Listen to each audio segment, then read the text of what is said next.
next couple of days were spent reading my books and gathering the documents I would need for the move. GED, birth certificate, social security card, state-issued identification card.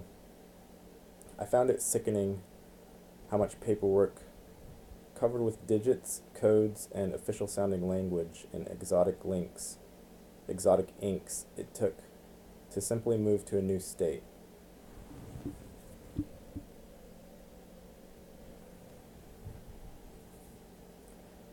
Andrea, Dad, and I rented one last movie together. We popped some popcorn and sat in our pajamas.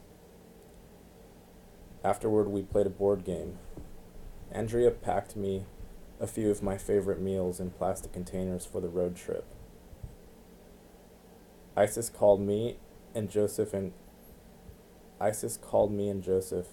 Andrea took turns talking to her, being my overly protective guardians. And she said she'd picked out a nice vehicle. I did quite a bit of reading before bed, and before I knew it, I had read all the books that Joseph had bought for me. They'd been sealed up inside of me, and for once, a transcendent peace rushed over me. The guilt and loss that had plagued me for years was alleviated. Pieces were coming together. I was growing rapidly, so rapidly that I could physically feel my brain undulating, pulsating with new life, new ideas. It was sheer ecstasy in the grandest sense of the word. Two sparks, new suns ignite and fill the sky with light. I only kept 2 books that captured my beliefs, my father's Bible and one other.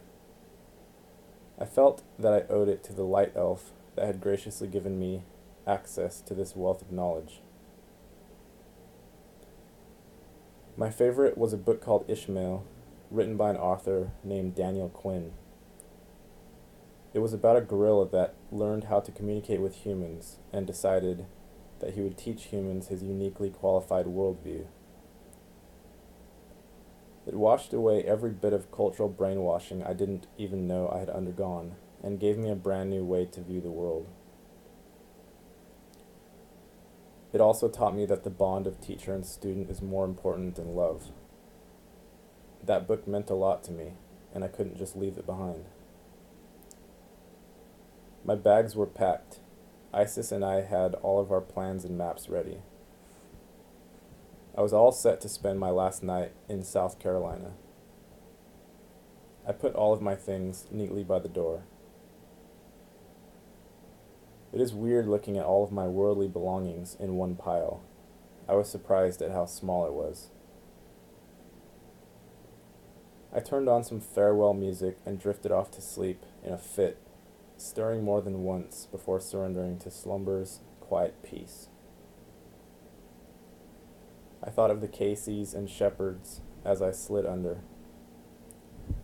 Sweet white souls breathing new life into me always. I was startled. I felt a jostling at my feet like a cat jumping onto the comforter. I thought that Andrea or my father had come to say good night and sat on the foot of the bed to wake me gently. But then I saw that it was much too late, or too early, for any last-minute goodbyes. 3:03 a.m. I expected to see a black shape staring down at me. And I did see one of these shadowy ghouls, but it was what accompanied that black aura that spooked me.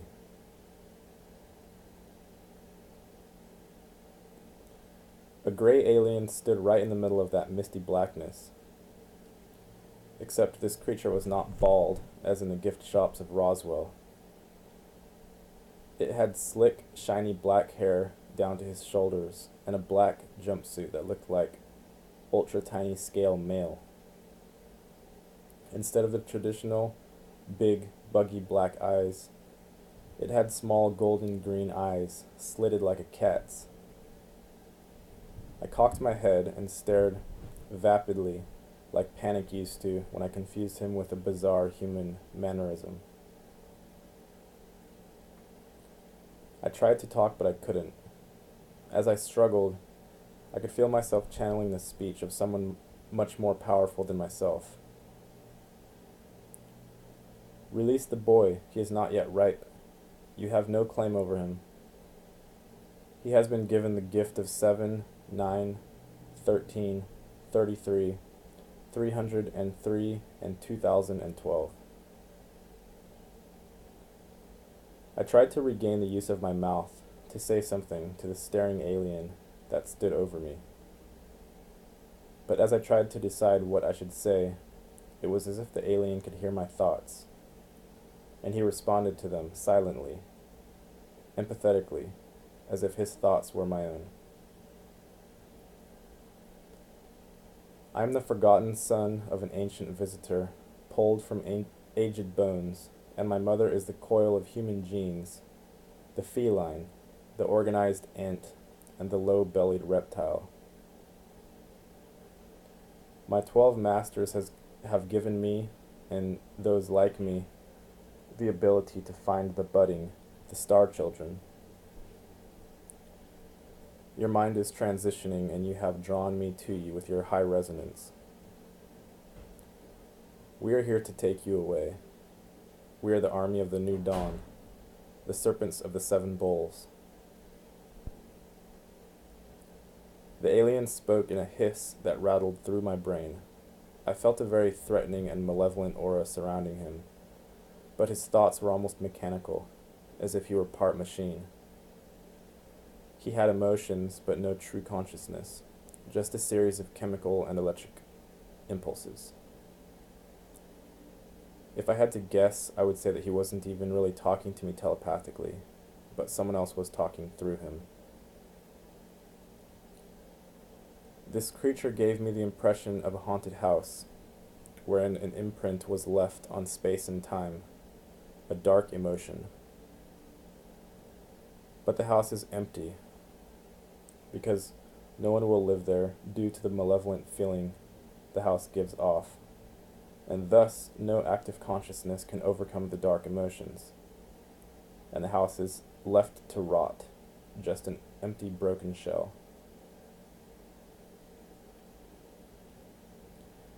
I felt myself surging with energy. My cells expanded and contracted like 1,000,000,000,000 beating hearts.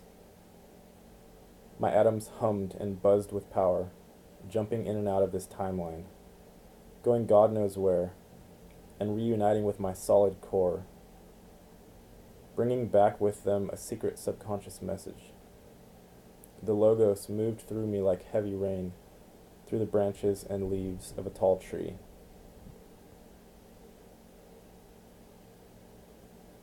I had more power than the alien. I was mind, body, and spirit, where he was just body and artificial, unnatural mind. He was just a home for a black ghost, whereas I was home to the infinite spirit of love and peace. You have no power over me, you genetic abomination. You don't even have power over your own destiny. You will never unite with the spirit. You will never find truth. You are just organized matter. I am reorganizing matter. You are just a wasp with the face of a man and his imperial crown on your head. I am Jacob, who has become Israel, because I have wrestled with a fallen angel and overcome. In me is the word of Christ, and he is my brother. My telepathic words were strong, and my would-be captor knew that tonight I would not be leaving with him. He began to blink and swat at his face with his 3-fingered hands. His eyes stayed closed for a second. Then I saw it. A black lens flashed shut right after he blinked. A second set of eyelids, glossy and black like a great white's. Its face scrunched up as an ominous light began to blind it. I could be crazy, but the light seemed to issue from my eyes themselves, and I felt as if I was beginning to pass out. The gray alien screeched, the first real sound I heard it make. I looked up and I saw two other beings in the room. One was a huge mammoth of an Aryan man, looking right at me, like the one who had saved me the night I was supposed to die by Mr. Riley's hands, and another small gray creature rummaging around my books. Then, with one swift movement as if he was swatting at a fly, the first alien slammed his open palm against my head with a thump, and I remembered nothing else. My light was not yet bright enough to blot out the darkness. I woke up the next morning not knowing exactly what had happened. I thought it was just my mental disease impacting my rationality. So many patients in the hospital said they saw aliens. It sounded ridiculous. But then I looked in the bathroom mirror. There was a handprint-shaped bruise across my brow, akin to the ones Mr. Riley used to give me, but longer, and with only 3 fingers. I put a cap on before I went downstairs and told my father and Andrea goodbye. They both insisted we would see each other soon. I wasn't so sure of that. I couldn't tell them what happened, not even my father.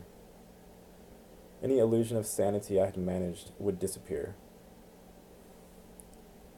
As I exited the house with my bags, there were 2 light elves waiting for me on the porch, like they'd been there all along.